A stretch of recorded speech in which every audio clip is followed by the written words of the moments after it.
what advice would you give somebody who is like finishing their bachelor's, or maybe they're finishing, they went right into master's and finishing their master's degree. They're looking to start their career, but now like doors are shut, like hiring freezes are in place, and advice you'd give them right now.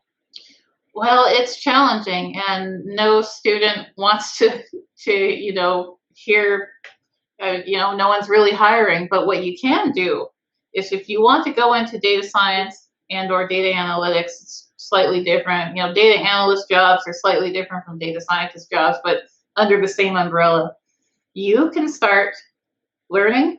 You can start building your portfolio, because if I haven't really met students that have a portfolio, but you want to have one. So with all the things that you learned or things that you're learning, start putting it into a repository. Set up your GitHub account and put your work in there and display it on some sort of GitHub Pages is free. Display your work, because that's your business card. Employers really want to see proof that you can do this. Even though you have a degree, they want to see it.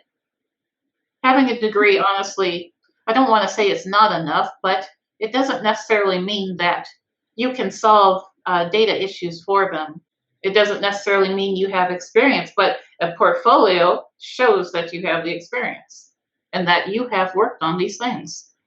So that would be my advice. Start learning, put your work somewhere, display it in a format that is attractive.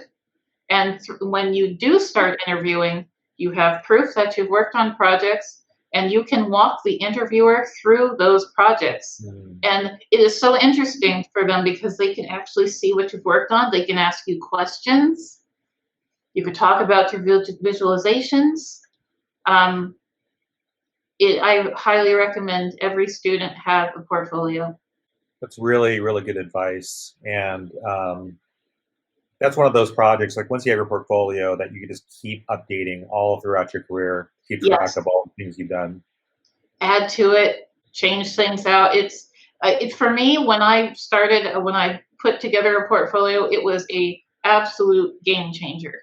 So it was almost like you're guaranteed someone's going to offer you a job when you come in there prepared to your interview, prepared with examples, show them your portfolio projects, or pick one. Also learn that business. So before an interview, learn what they do. Think about how you could potentially help them. So then it's like, oh, this person's very interested. So there are things you can do in this downturn. So when you do start getting interviews, you are ready. Thank you so much for checking out this clip from the Data Talk podcast. To watch the full episode, you can either go to the Experian blog. The URL is experian.com/datatalk, or you can click on the link, which is found in the description of this video.